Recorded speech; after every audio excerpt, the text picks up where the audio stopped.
many of you have said, this time I'm serious, I'm done, right? And then a few minutes, maybe a few hours, days, weeks later, you're checking her socials, or you're rereading old messages, or you're drafting a text messages just to get it out. Or you completely break no contact, right, for something that is not necessary, that is not urgent, or not appropriate. Or, I know some of you get messages and calls, right, or some kind of notification from her, and you respond to it. These things leave you feeling catapulted back to the past, trapped in that cycle, making you feel basically like a failure, like you're back to square one, upset with yourself that you let discipline be compromised in the heat of the moment when it actually counted the most.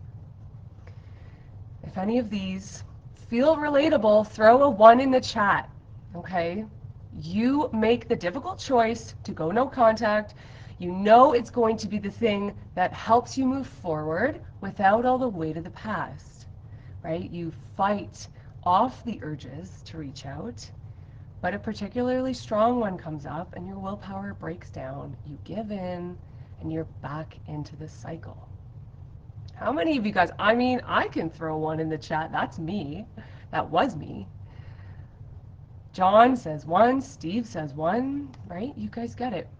Okay. How many of you guys actually want to feel calm and in control when a message comes up from her, or a song, or a quiet moment hits, and you're maintaining your no contact and your momentum in your healing? How many of you guys want that? To go through a full evening alone without fighting yourself in your head about reaching out to her? Or how many of you guys want to be waking up in the morning without that heavy pull towards your phone and actually spend your day focused and dialed in to the present moment? Maybe to even stop feeling like you're healing during the day and then you're unraveling at night, right? If this is the type of present moment that you're working toward, if this is the direction you're looking to drive in for 2026, drop drive in the chat. If you're looking for peace in your body, not just discipline in your head, okay? If you want your nervous system to actually feel settled, if you want your evenings to feel quiet instead of lonely, or your mornings to start with clarity. If you want to feel grounded, solid, and in control again. Who here wants that? Steve is right on the mark. Keith is saying, yeah, he's driving that direction. So for those of you who I haven't had a chance to chat with and meet, my name is Elena, and I am a coach who works with men who heal from toxic relationships. Okay, and no contact was something that I did struggle with as well. All right, both with me reaching out to him and having to hold my ground when he called me. All right, I had to figure out very fast how to maintain no contact because it was ruining my progress. It was running my nervous system into fight or flight all the time.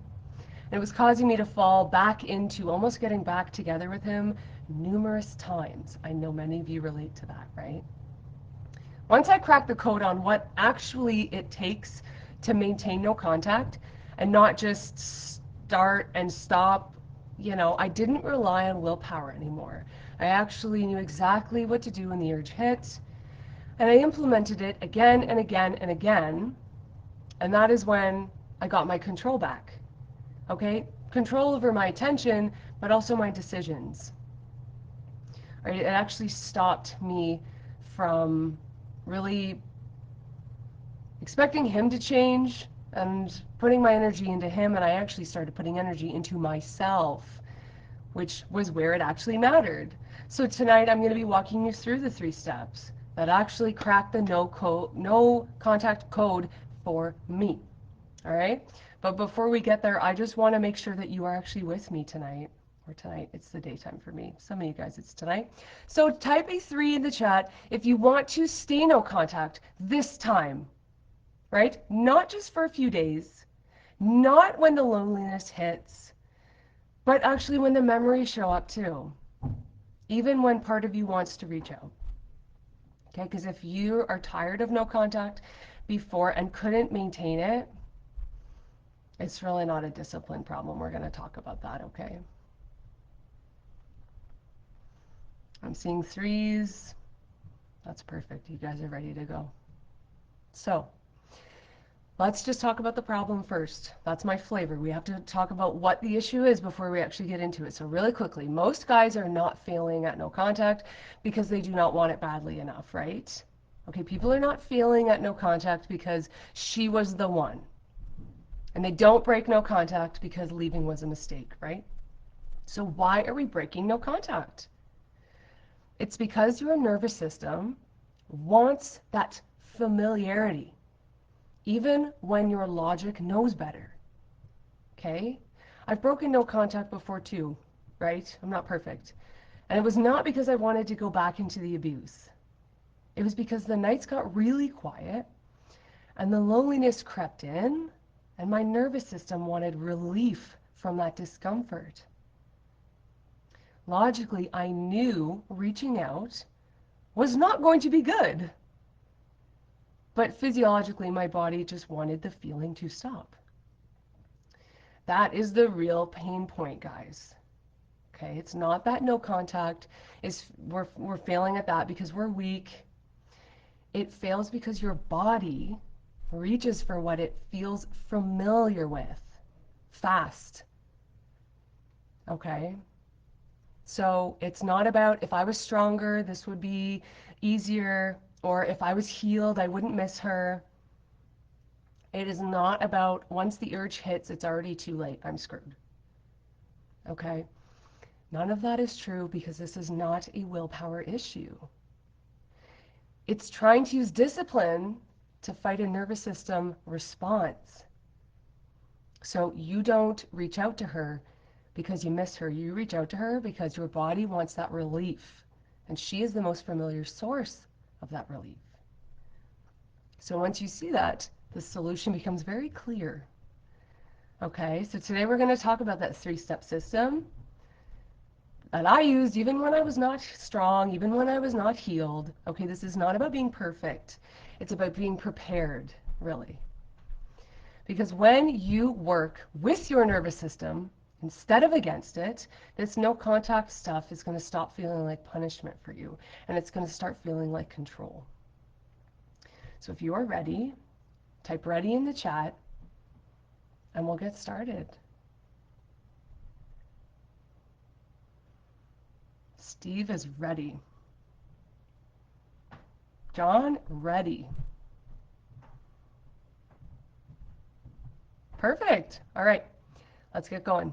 So I want you guys to actually make sure you have a piece of paper and a pen because we're actually going to be doing something that you're going to walk away with a tangible tool to use. So make sure that you have something close by or get something on your phone open, a note. You are going to be doing a little bit of work and I'm going to walk you through it, okay? So first question for the first step. Who here is waking up feeling good, you're motivated, you're feeling inspired, you're feeling productive in your day, right? Confident, and then they text the person who they know isn't healthy for them. Is anybody here living that life? Put me in the chat if you do that.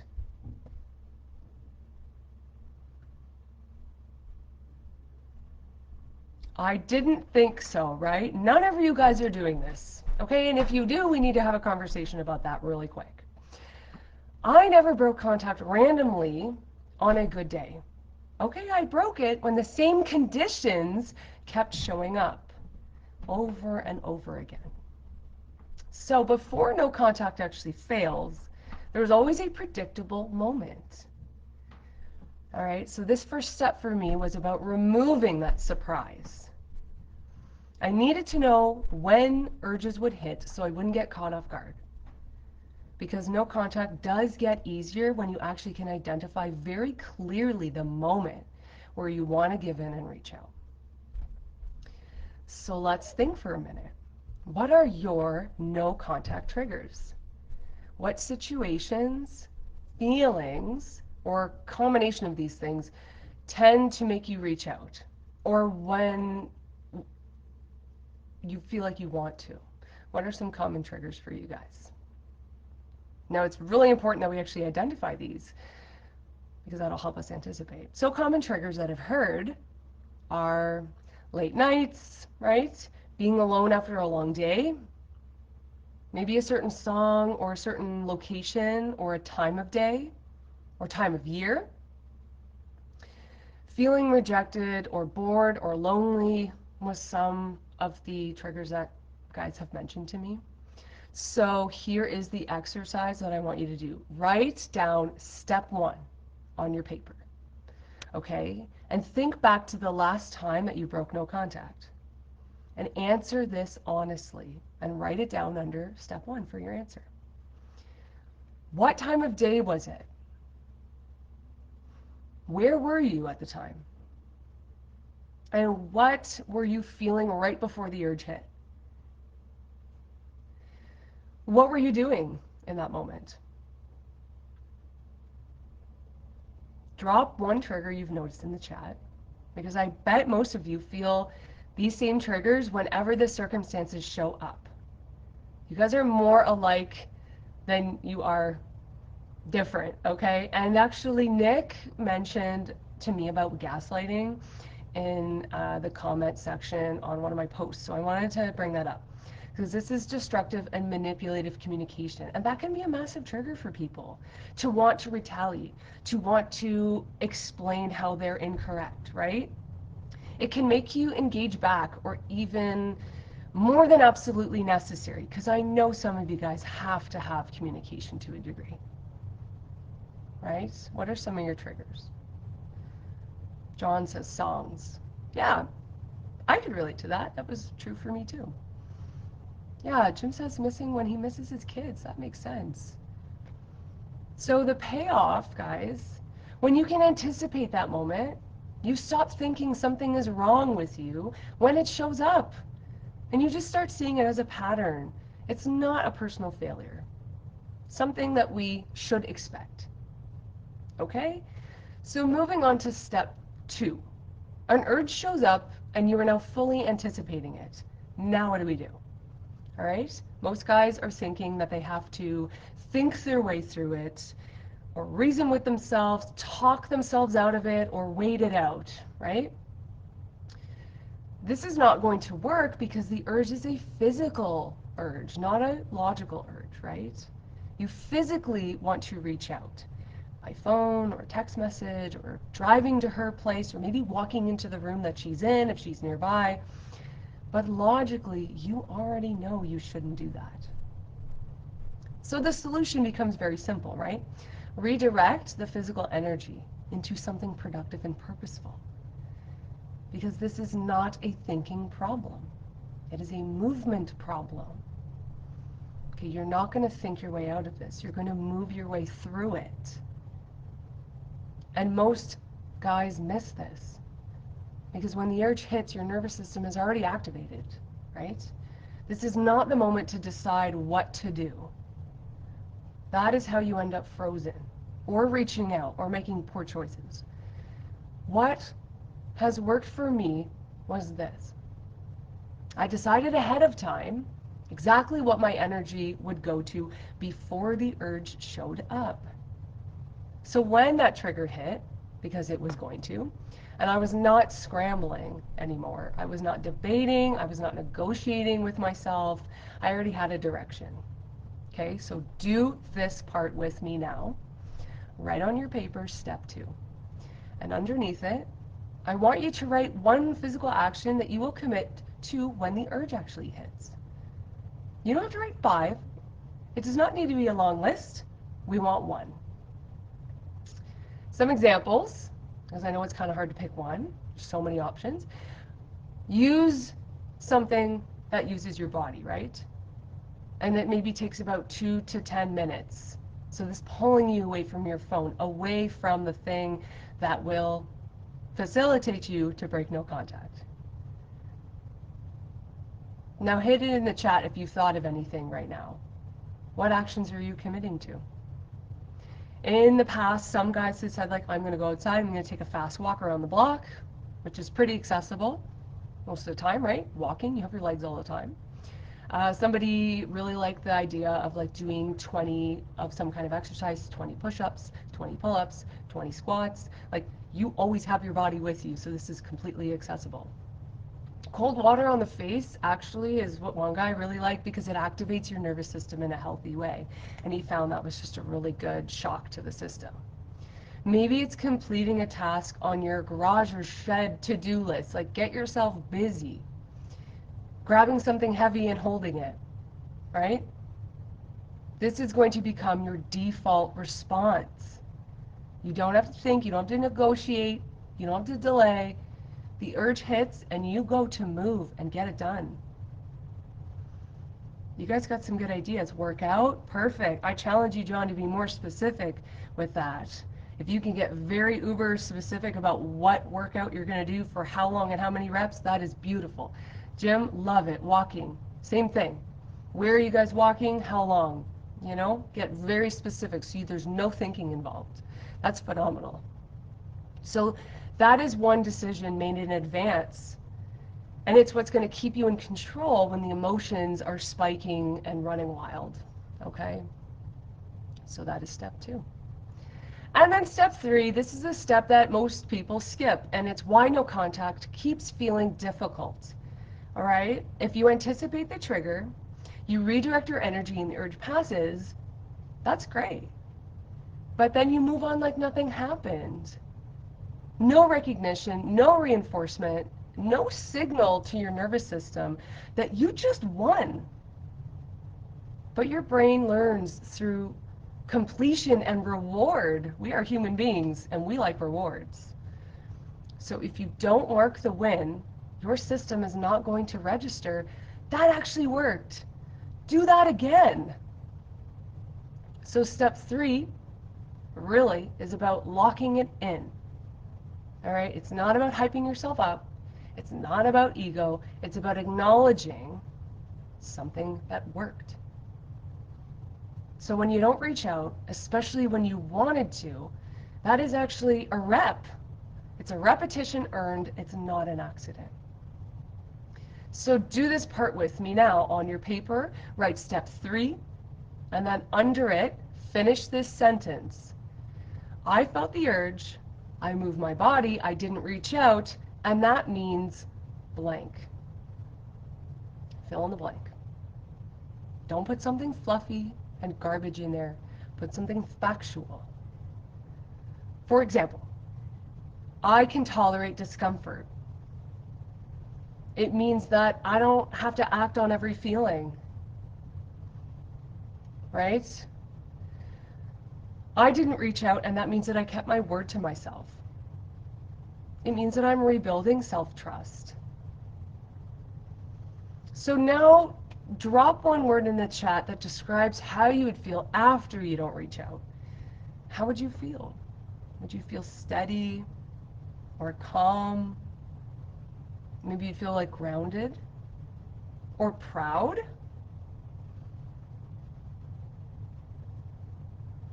These feelings are the rewards that your nervous system are going to remember. So we need to reward our nervous system when it actually does something that is going to move us toward what we want, right? Keith says proud. I would be so proud. I have been proud of myself for getting over those urges. They're strong. So guys, the bottom line is that no contact is not maintained by avoiding the problem, avoiding your ex. It is maintained by providing to yourself that you can actually handle the moment.